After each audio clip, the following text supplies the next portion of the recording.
Okay, so welcome to our talk on magnesium.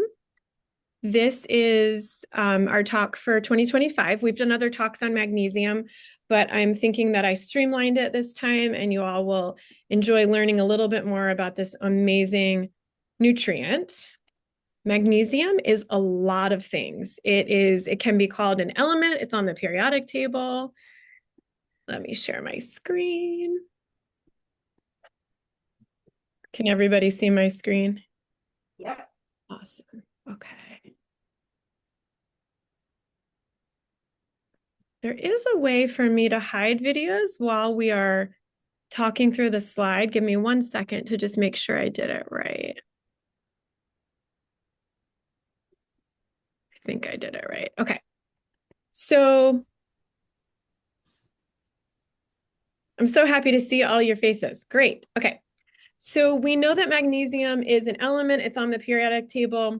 It is a cofactor, meaning it binds with enzymes. And a cofactor that binds with an enzyme changes the shape of the enzyme. I know you guys may not love biochemistry as much as I do, but suffice to say, when the magnesium shifts into the enzyme needed for detox, it changes the shape of the enzyme, and now the enzyme can work. So that's really important because it's a cofactor for 300 different detox enzymes. If we do not have enough magnesium, the enzymes do not work correctly, and then our bodies cannot detox. Now, having said that, it's not like detox is on or off, but it's a spectrum. And if we're detoxing at about 50% capacity, that's not great because we're exposed to so many plastics and pesticides and air pollution and things in our modern day world, this toxic soup of a world that we live in. Magnesium is the one supplement that we all probably need to take, everybody, even patients that have zero symptoms, no complaints. They probably still need magnesium. And that's because our food and soil has been depleted of magnesium. And I'm going to talk about that more in a minute. We also use magnesium when our blood sugar is high. We use magnesium very quickly. So patients that have had type 2 diabetes or pre-diabetes or insulin resistance or my type 1 diabetics, all these patients need to take more magnesium. If you're having any issues with sleep, magnesium definitely helps. You need magnesium for your brain to go into those healing, deep detox waves that only happen when you're in deep sleep. So if you are stuck in light sleep or REM, that might be because you need more magnesium. We need magnesium for bone strength. So often we talk about calcium and we forget to talk about magnesium. It is just important, if not more important, for bone strength. And that's because it's usually true that people are getting enough calcium from their diet, but not magnesium. In addition, don't forget vitamin D and estrogen are essential for bone strength. Usually, when I see people, their calcium's no problem and they need magnesium, vitamin D, and estrogen. Cardiac health, every time your heart pumps, it uses a magnesium ion because magnesium is positively charged in order to actually conduct the heart muscle. You know that your heart's pumping or beating without you telling it to. It's an automatic muscle, and every single time it pumps, it's using magnesium. When women have high blood pressure in pregnancy, and the blood pressure goes high, especially if they're already in the hospital giving birth, we give them IV magnesium in order to get their blood pressure down. So I want to say that again because I do think that directly tells you magnesium deficiency causes high blood pressure. We can use magnesium IV to treat high blood pressure in pregnancy. It's safe, and that's why we use it in pregnant women. In people who are not pregnant, in the traditional clinic, we often start them on all these other things, these calcium channel blockers and these ARB receptor blockers and all these things that have to do with aldosterone. And that's great for some patients, but most people need magnesium to bring their blood pressure down. So if you have high blood pressure, you may need more magnesium. The other thing I want to point out is that magnesium is used up very quickly if your cortisol is high. So if you have any times where you've had stress, and all of us have had stress, depends on each of us in terms of how long that acute stress lasted or chronic stress lasted. But in general, we're using up our magnesium every day that we're stressed.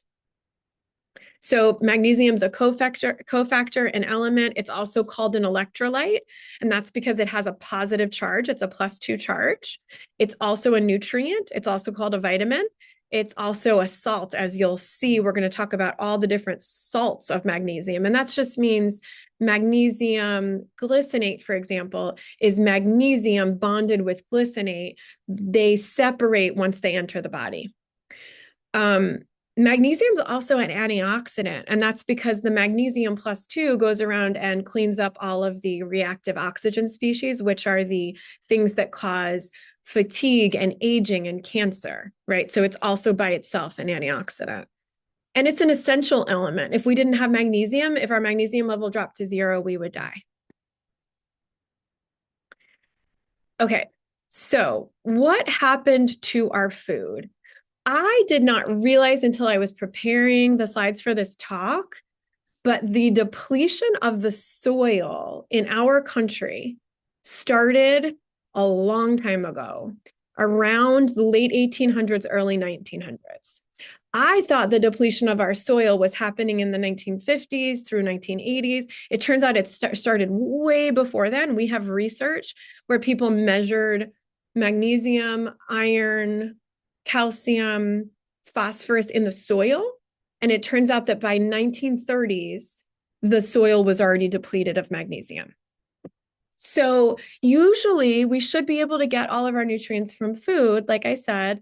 Unfortunately, that's not the case for magnesium. And that's because if the soil is really low in magnesium, like it has 100th of the magnesium it had 200 years ago, then the fruits and vegetables that grow in the soil also are depleted of magnesium. Does that make sense? Because the one place where the vegetables and the fruits that are growing, where they're going to get their nutrients is from the soil. This is important if you like to garden at home, because I would love for every home gardener to know that pretty affordably you can test your soil. We want to make sure that your soil is not completely depleted of phosphorus, of magnesium, of iron. And so that would be a great place to start. You also want to test your soil for heavy metals and make sure that you're not growing vegetables in lead, right, or in aluminum.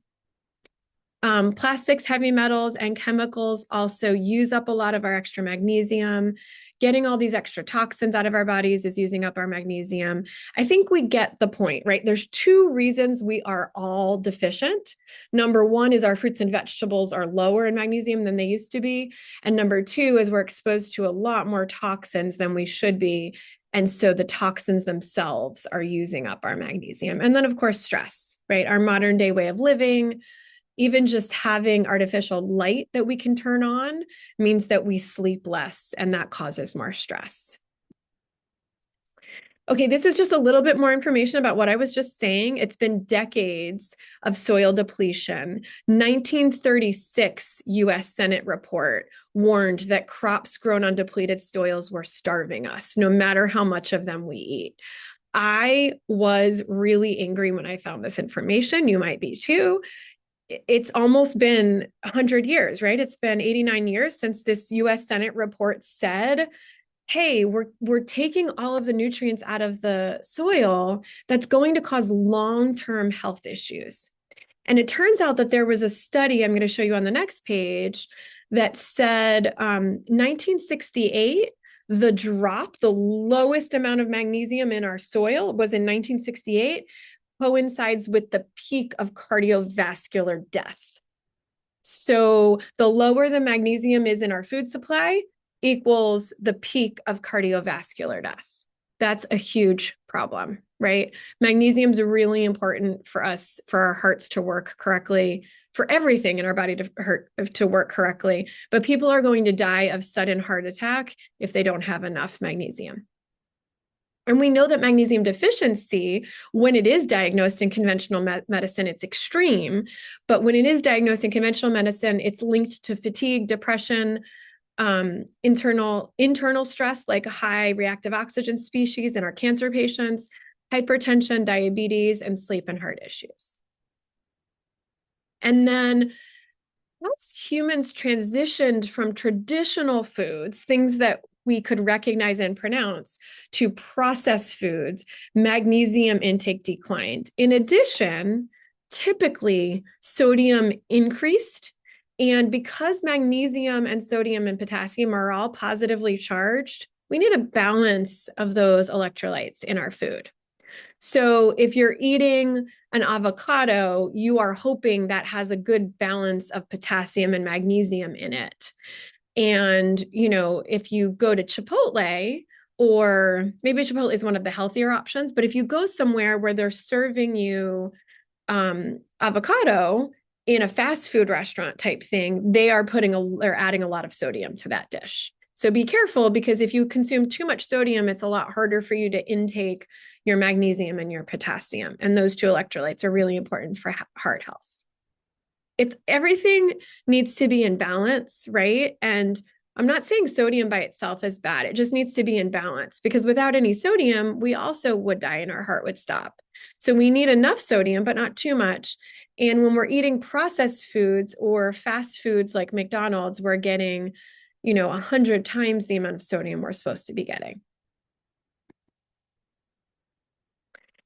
I just want to point out that I am forever optimistic. That's just my personality. It's not too late to fix it.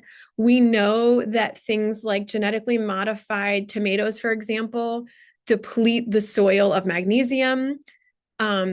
We know that fertilizers, pesticides, and tilling of the land all kill the microbes. It turns out, just like in the microbiome of the gut and the oral microbiome, we really need the microbes in the soil, the good bacteria, the good viruses, the good fungi to produce nutrients and vitamins. So lo and behold, a lot of what's happening in our environment, we can't see without a microscope, because the microbes that used to be really prevalent in the soil, they were processing things like lead out of the soil and creating magnesium through their own amazing processes. I don't think we're surprised to learn that, but we really underestimated the extent to which we need the microbes. We need the microbes in the soil, the good ones. We need the microbes in our gut. We need the microbes in the mouth. We need the microbes vaginally, and we need all babies born vaginally to be filled with all these good microbes. So this thing where we've over cleaned or sprayed a lot of pesticides, it's just like using hand sanitizer. We're killing all the good microbes, and that is a big problem because the bugs themselves produce magnesium. In addition, there's something called monotonous grazing, and this is you're not rotating the animals. And this is because of money, right? If a farmer only owns 4 acres, if they rotate the animals, they have empty land at all times. And that's not how they maximize their financial gain. So we need to maybe reward people, or we need some sort of system of education. We also need all farmers to understand why they need to rotate animals, rotate crops as well. So we can increase the crop variety. That really helps. If you've got 7 miles of soybeans and Monsanto glyphosate sprayed all over them, that's not good crop variety. It's also going to increase the certain pesticides that would be used for that crop, which kills more of the microbes. So we can increase the crop variety to try to fix the problem. We can also introduce additional grazing animals like cows. We can rotate the grazing fields. We can reduce. I love this one website was talking about mechanically engineered species. We typically say genetically modified, but stop trying to feed people things that have been changed so much that our bodies don't recognize them as food. Go back to your heirloom varieties of seeds, and then select organic and natural fertilizers and pesticides. So this is more work, and this causes people initially to lose money. However, we all know the cost of the organic fruits and vegetables is so much higher. It takes 8 years for a farm to transition to organic. So there's money lost in that time period. Okay, I think this is where I'm gonna jump into different types of magnesium, and then we can go back if anybody has questions. So magnesium malate is one of my favorite types of magnesium if you've been exposed to mold. 90% of our homes in North Carolina have a mold problem. A lot of our schools, a lot of our cars. So I'm saying that out loud because if you are working or living in a water damaged building, magnesium malate is probably the one of the most important. If I have a patient and I'm seeing the patient and they're having fibromyalgia or muscle pain, I usually try to start with magnesium malate. I like this brand. It's affordable. The negative of magnesium malate is it's really hard to get enough by taking 1 or 2 capsules. This Nutramedix magnesium malate has 100 milligrams in 1 capsule, and most of us need between 500 and 1,200 milligrams a day. That's a lot of capsules. Some people are able to open the capsules in water and use like the spinny thing that I just forgot the name of that you would use to like mix collagen or mix a powder in. The frother. You can use a frother in warm water and dissolve magnesium if you'd rather just open capsules. But a lot of patients, when they've been exposed to mold, they need more magnesium malate. Malic acid, which is the malate part, supports the production of ATP, which is the energy molecule that we rely on to function. If you listen to current day podcasts where they're talking about mitochondrial health and mitochondrial healing, everybody's talking about ATP and about malic acid or malate. Carbon dioxide and ALT on your traditional comprehensive metabolic panel, those tell me and Sophie how the mitochondria of your cell are doing. So if carbon dioxide is low consistently and ALT is high, then you're usually having a problem with the mitochondria being functional.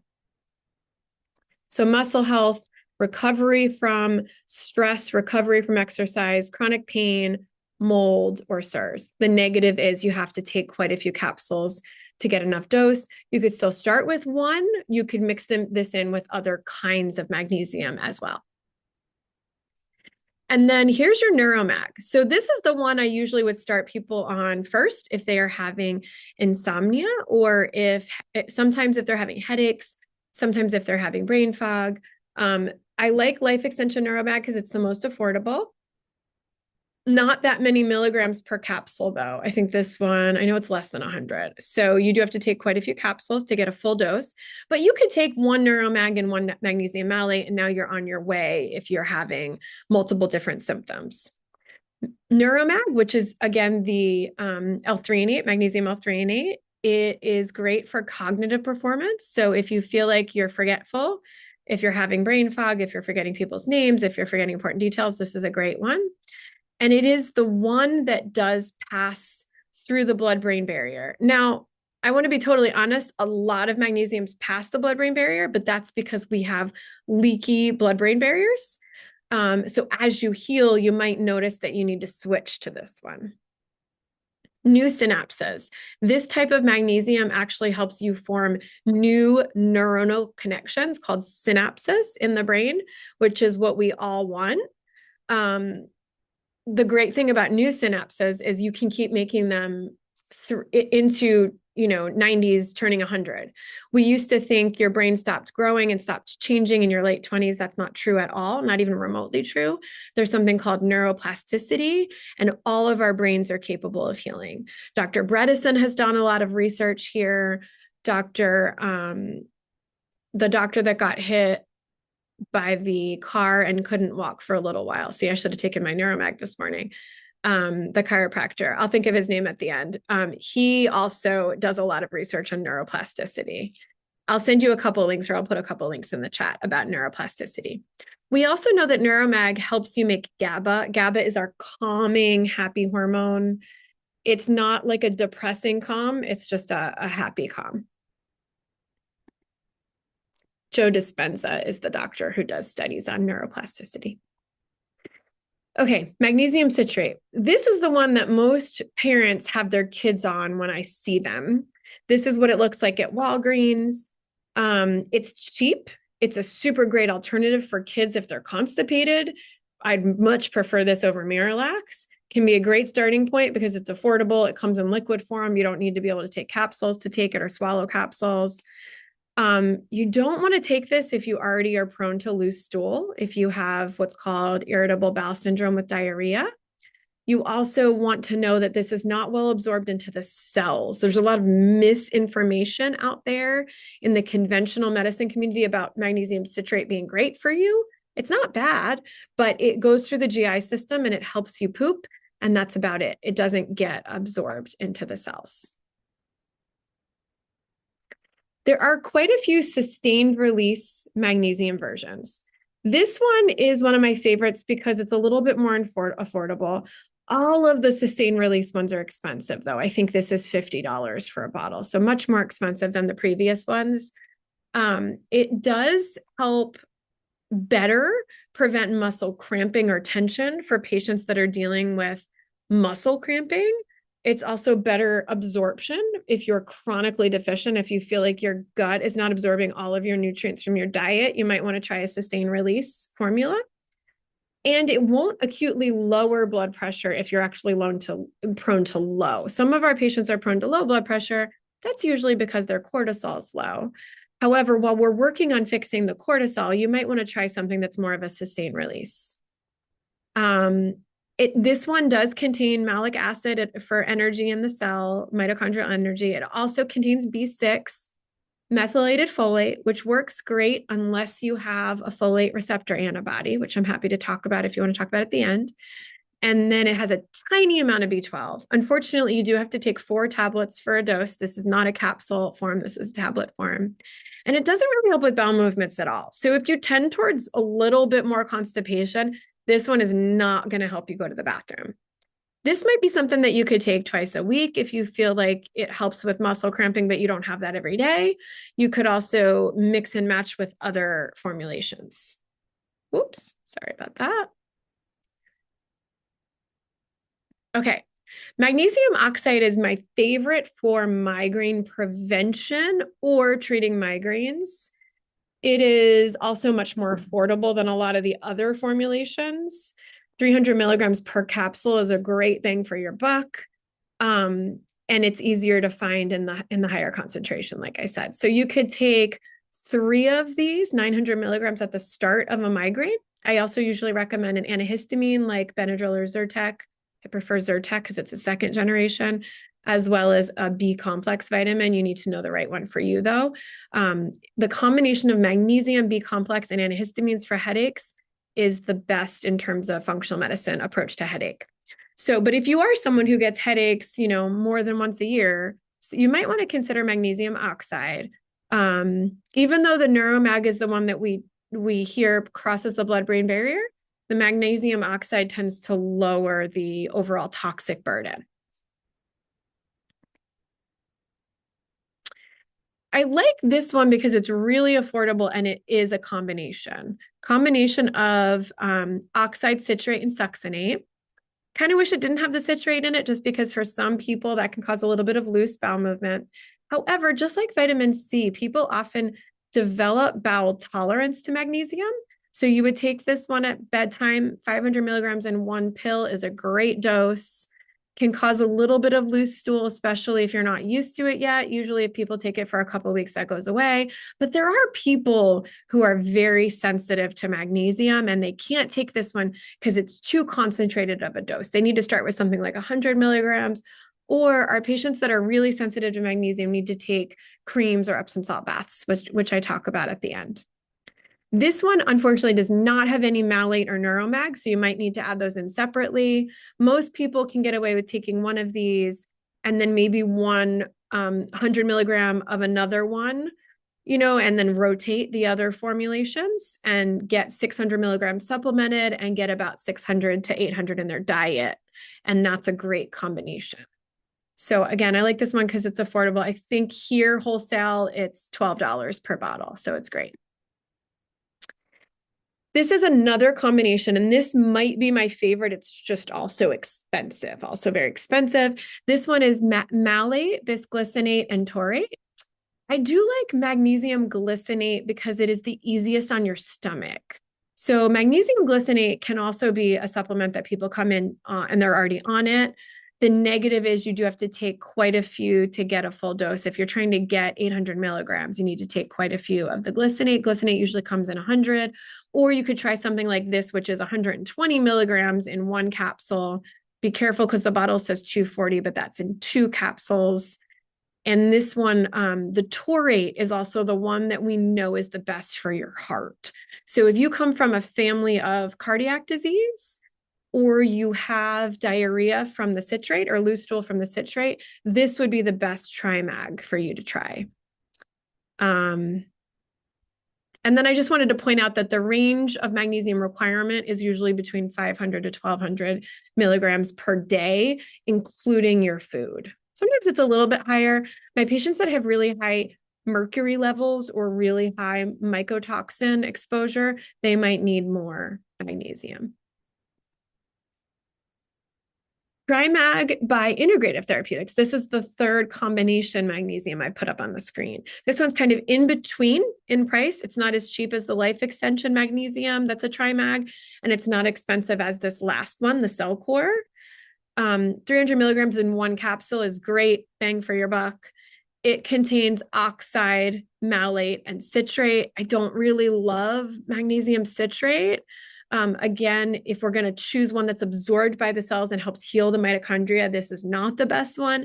But I do like this one for kids, especially kids that are more prone to constipation, or they don't have any constipation issues, and then they go to school and they tend to hold in their bowel movement at school, and then that causes some constipation issues.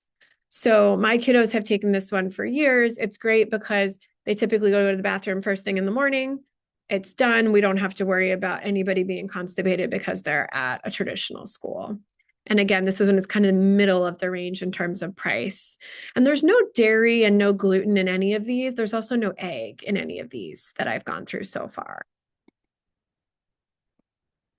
Creams and Epsom salt baths I use most frequently in addition to oral magnesium, but there are some kids that cannot tolerate oral magnesium in the beginning because when I'm meeting them, their bodies are so toxic, so overwhelmed. And there are some adults that are like that too. Sometimes that's a stress thing. They've had such high cortisol for so long. They really need us to go slow. So you can start with a topical magnesium, whether it's a cream or an oil. This is an oil that is magnesium chloride. You just have to be careful because the chloride in it can sting. You can dilute it or you can add it to other lotion or add it to other oils to see if that helps with the stinging. It's nice because it does work right away. So if you have leg cramps when you're sleeping, you could spray this on in the middle of the night and it would work right away. It's also great when people are not absorbing the magnesium well in their diet or from their gut because they have leaky gut or dysbiosis and the lining of the intestine is inflamed. You know, people like that have had bowel removal surgery because of Crohn's or ulcerative colitis, this would be a great option. It's hard to get all of your magnesium topically because you'd have to use it often throughout the day to get enough milligrams, but it still can be a good way to subsidize. And then Epsom salt baths, don't underestimate how powerful those can be. I do find that the amount of sun damage you've had on your skin changes how you absorb Epsom salt and in the bath. And so, for example, my patients that have had a lot less sun exposure, they tend to absorb the magnesium in the Epsom salt bath better. That's just a clinical observation. I don't have a great study to show you on that. Okay, those are my slides. I know I went through them kind of fast. I can go back to any of them. Bones and hearts and blood sugar. Oh my. So I wanted to ask you a couple quiz questions. The first one is, do we know which magnesium is best for bone health? And I actually don't think I said that one out loud. If you want to, you can unmute and try to guess.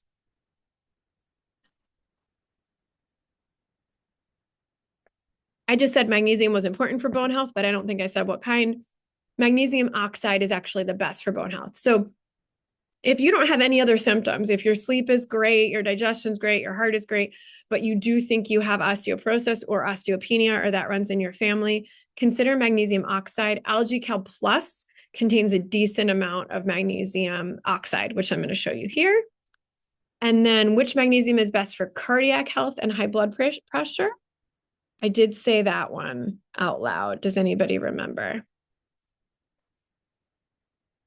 It begins with a T. Magnesium. Yeah, you got it. We've also studied glycinate because it's easier on the stomach. So if you're trying to take magnesium taurate for cardiac health and it's not working well, in other words, you're getting an upset stomach from it or loose stool, then switch to the magnesium glycinate. It's still going to help you. And then this is the calcium. It's called Cal Plus, and it contains 350 milligrams of magnesium and 720 milligrams of calcium.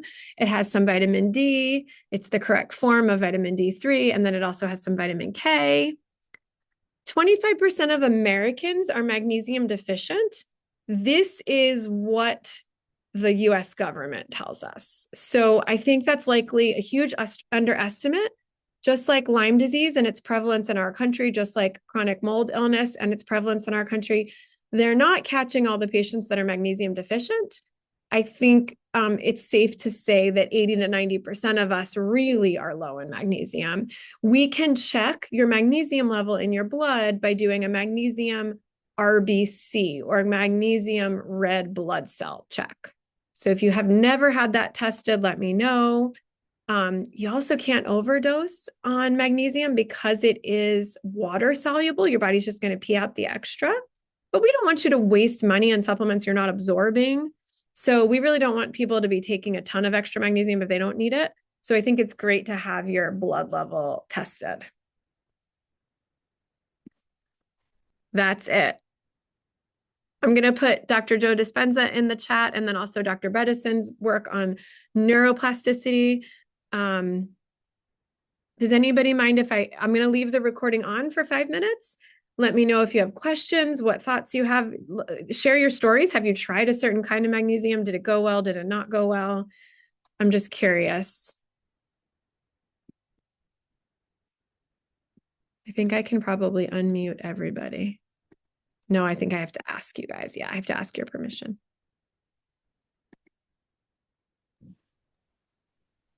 We had a joke. I have a patient from when I used to work at Western Wake Wellness in Cary over 9 years ago. And we had a joke, she and I, because I taught her when I really didn't know much about functional medicine. I said to her, I know oftentimes dairy can cause keratosis pilaris, which is the bumps on your arms that come from food allergy. So if you take dairy out of your diet, but replace it with other things that contain calcium, that's usually a good positive step. And we all need magnesium. Magnesium fixes a lot of issues, anxiety, sleep issues, things that people deal with chronically. And so she taught that to all of her friends. And so she says that her friends know me as the magnesium lady because anything that would happen, she would just say, just try magnesium, right? You're having, and it was a joke because, you broke your arm, try magnesium. Well, the truth is magnesium would actually help your broken arm heal faster. But anyway, if you have a headache, try magnesium. If you're stressed, try magnesium. But don't waste money on, maybe I should have started with this, but don't waste money on things like Target and Costco and Walgreens magnesium. There's often a lot of additives that we don't need. And in addition, when we test supplements that are in places like Target and Walgreens and Costco, nothing against those places, but they typically do not contain the milligrams that the bottle says. Whereas when we use Fullscript or Emerson or Doctor's Supplement Store, they are using third-party testing to make sure that the magnesium, number one, doesn't have any heavy metals in it, pesticides, and then also that it does contain the actual number of milligrams that they've estimated. So anybody have any comments or thoughts? It can be unrelated too. Hi, Dr. Kate. I just wanted to comment that I thank you for the clarification. I think I probably tried most of these forms of magnesium, and I'm never quite sure if I'm getting enough. So I appreciate the clarification on what's best for what. That's very helpful. And let's check your magnesium red blood cell level next time we do. Mm-hmm. And I never want people to take supplements if they're not noticing a change. So if you run out of something, even if it's magnesium, I've said how important it is, but if you run out of it for a week and you don't notice anything, let's move on to a different one. Does that make sense? Right. You really should notice a change, a positive improvement within a week of starting a different kind of magnesium. And it probably depends a lot on what else is going on with your health too, in terms of whether it's um, microbes or Microbes, yeah, or micronutrients too. We need to absorb all the nutrients in our food. I've seen a lot of videos on Instagram now where people are teaching open the capsules into a liquid if you're having a lot of gut issues. Use the frother to mix the powders and just down them because we do have a lot of patients that have so many gut issues. When they go, if they have a septic tank, when they go to pump their septic tank, it's full of capsules. And that makes me a little bit concerned. We're spending a lot of money for the capsules to end up, that's just expensive poop, you know? So I do want you to absorb whatever you're taking, or else it's a waste of money. Sometimes that means, flavoring something. You could try some like tart cherry juice in the evening, open your magnesium capsule in some water, not too much water because it's not going to taste great, and then drink it. You could do it that way. Okay, and then Lauren asked, can you talk about the best time of day? Are most best at night? Yes, most magnesiums are best at night. One of the reasons for that is because it's going to kind of gather in your GI system. And that's where a lot of the gradients happening, where we're detoxing and we're pulling nutrients, not nutrients, we're pulling toxins into the gut when we're sleeping. And then around 2 to 4 a.m., the liver does its job of phase two detox, assigns all of these substrates to the toxins, gets them into the stool. So ideally between 2 and 6 a.m., that magnesium is really working, pulling all the toxins into your stool. And then within an hour or two of waking up, you should have a bowel movement. It's okay if you're having more than one bowel movement a day. It should be less than three, and it should be formed, C or S shaped. If it's really pale, if it's floating, let me know. Pale means no bile. Floating means you're not digesting fat. So I do want people to look at their stool, as I know Lauren knows. Glycinate, magnesium glycinate, especially if it's only 100 milligrams, you could take that earlier in the day. If you have a headache, you can certainly take magnesium earlier in the day. Just know that because it causes this relaxation, some people, if they take 500 milligrams, they're going to get sleepy. And so again, the neuromag is the one that's advertised as crossing the blood-brain barrier, but I see magnesium affect people's alertness and they feel more sleepy regardless of the type. And so I prefer people take it at night. And the neuromag is the reason it's okay to take that in the morning is it's usually such a low dose per capsule. You could take like 200 to 300 milligrams in the morning to try to make sure you're not having brain fog or issues with clarity of thought, executive function. Um, Keep in mind the folate's really important there. So I had mentioned folate antibody receptors. If you have genetically folate antibody receptor issues, which is true in our patients with autism spectrum disorder, then you're not going to absorb folate in any form. And that means you need folinic acid. So this is super important because we can check the genetics now. I just learned this week that I cannot absorb folate. So I'm 42 years old. It would have been great if I'd learned when I was 5 years old, because it would have made school a lot easier. But remember that magnesium is not the only nutrient your brain needs to work. You also need folate. You also really need choline. And there's a lot of other nutrients your brain needs to work, a lot of other antioxidants too. So, but I think magnesium's a good safe place for people to start, especially if they're having brain fog or like that brain fatigue. And sometimes depression is a result of toxin overload, and that's where magnesium can really help with depression. But people usually talk about magnesium more for anxiety than they would depression. is the methylfolate related to the MTHFR It, situation? it is. The problem is that MTHFR got a whole lot of press and a whole lot of attention for the last 10 years.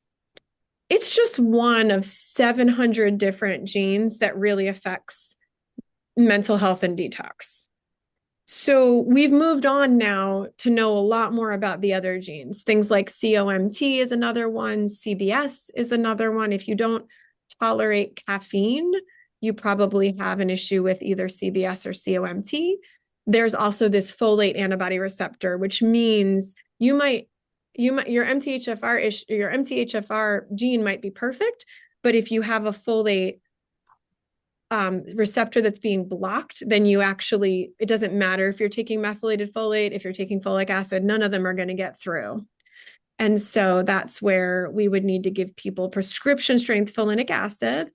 It's something that we're trying on anybody that's having executive function issues or autism diagnosis, but keep in mind that that's new, that Sophie and I are doing that. So you might want to bring that up at your visit with us too. But yeah, methylation is part of phase 2 detox. We all need to be methylating. There's 4 different alleles on the MTHFR gene, and you can have 1, 2, 3, or 4 SNPs there that cause a problem with methylation. I don't have any patients that have 0 SNPs there. In other words, I don't have any patients that have perfect MTHFR that I've tested. And I also don't have anybody that's got 4. So I think it's very common to have 2 or 3 issues with making enough methylation enzyme. One part of that allele is more important. It's kind of like a GPS signal of the DNA, if you will. One part of the gene affects cardiac and brain health a little differently. And another part of the gene would affect more like mental health and anxiety. So that is easy to test, though. MTHFR is easy to test with LabCorp, whereas the other genes we typically have to use another lab. Life Extension does it, Intellex does it. That's the panel I just did. It's expensive with Intellex, but it is very comprehensive. And I'm going to record a video of the genetic testing I got back because I learned so much from it. I'd like to record a video and send it out to you all so you see why the genetic testing is kind of the way of the future. I could go through and click on each gene and figure out which supplement was for me. And then I could avoid trying all the supplements that wouldn't work and just focus on the nutraceuticals or the foods or the supplements that actually would work for me. And it makes so much sense because, for example, I have a gene that makes it so that quercetin does not work well. It increases anxiety. And quercetin is often used for histamine intolerance. I have a gene that's causing that.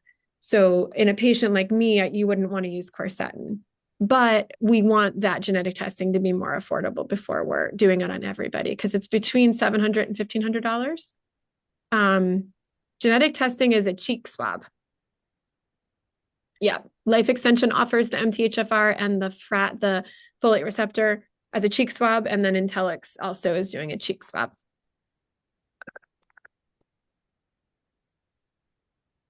But that's kind of where I've been learning a lot more the last 6 months and it's really epigenetic testing because it's all different things that you can turn on the expression of and turn off the expression of.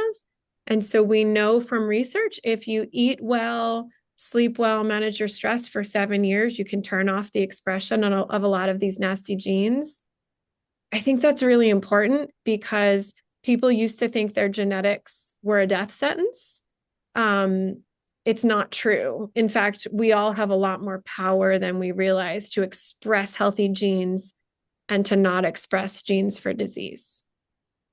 So I'm thrilled about that information. We knew that for the last 10, 15 years, but now we can actually do a lot more testing directly on patients. If this is too far off the subject, just let me know. With the genes, mutations, does it seem like there is more people finding gene mutations than was normal or was average? I just know our son Daniel he was telling me at the time, and that was about 6 years ago, that people more or less had generally speaking, had 3 or 4 gene mutations, and he had 16. So it depends what you call a mutation. The testing that I'm talking about that I did myself looked at over 700 different single nucleotide polymorphisms. So these are things I can express or not express. So they're not permanent. My body can turn them on and off. The thing that turns them on and off is the environment. So what do I mean by environment? If I'm exposed to plastics in my environment for 42 years, it's going to turn on very specific SNPs. And when I got the testing back, I had 12 SNPs for autoimmune disease. I had 13 for poor detox. I had 17 for endometriosis, which I don't have because I've also probably turned off some of those in addition to the ones that were shown. So there were hundreds that I got back that were positive. Not all of them were homozygous. So I had part of some of them. And that means there was some activity there, but it wasn't all working right. And I bet you if you checked all of my genes 20 years ago, when I was just in the beginnings of eating healthy, it would have looked much worse. So thousands of alleles, thousands of possible SNPs, and most of us have hundreds of different mutations. In fact, the latest research on autism and the prevalence of autism in the next generation says, number one, the microbiome, we're losing thousands of good bacteria in our gut every single generation. The microbiome is drastically affecting the DNA of our cells. So we're losing a lot of the good bacteria in the gut. And what that's doing is it's expressing new different SNPs or single nucleotide mutations. And so what they found in the research is that of children with autism that have specific SNPs or issues with detox and brain health, 50% of those mutations are brand new, meaning their parents didn't have them. And so I think that's really helpful for us as parents to understand and grandparents understand what's going on in our country and why we're seeing more autism, ADHD. But I also want to point out the environment is what caused those new mutations. Does that make sense? So we can go backwards. We can turn off the mutations, or we cannot express them is a better way to say it. And when we meet children that are expressing new mutations, the goal is if they want to have children, can we turn off those mutations before they decide to have children? And this is like, I know it sounds kind of futuristic and cutting edge, but this is where we are in real time in functional medicine. And I was hoping we would get here because 13 years ago, my oldest was diagnosed with type 1 diabetes. And I knew my sisters and I had the same DNA from my paternal grandmother who had type 1 diabetes. But my sisters and I, not yet anyway, have gotten type 1 diabetes. It went to my child because the SNPs that turned on for type 1 diabetes had to do with we lived in a moldy home. He had a very high mercury load. His cortisol was through the roof. He did not sleep for the first year, right? So there were 3 different environmental influences, mycotoxins, mercury, and cortisol. And then there was a virus that came in and turned on permanently this type 1 diabetes gene. So I'm saying that because we all have a lot of things in the background that are not being expressed. And then if some negative environmental impact comes in, it turns on these genes, if you will. The same is true for the opposite. We can turn off the genes. So when I learned when he was diagnosed that we were doing a lot of research on epigenetics of type 1 diabetes, I was really excited because what that means is we may eventually be able to turn off the gene that he has before, if he decides to have kids, right? Which means you don't have to pass on diseases.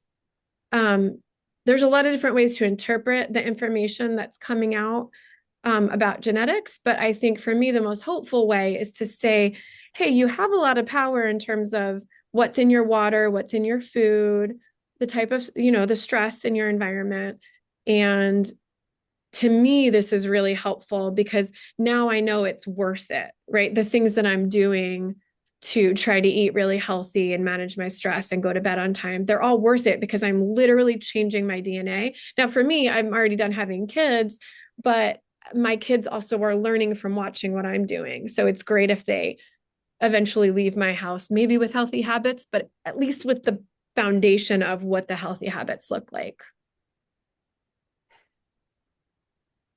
I don't know if that answered the question or if it went way off, but there's hundred, we each have hundreds of mutations and things that there was a lot of conversation about the COVID vaccine and be careful because that mRNA vaccine will change your DNA. That's true. And this conversation we're having right now is changing our DNA. When you go outside later and enjoy the sunshine and go for a nice walk, that changes your DNA. When you go to bed early tonight, that changes your DNA. So I want to be clear that our environment is constantly influencing our DNA. It's not like, oh, you got a COVID shot and now your DNA is permanently bad. It's not that simple.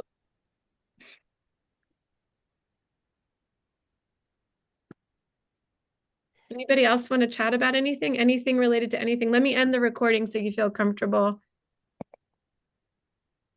Thank you so much for coming. We've got 4 minutes left.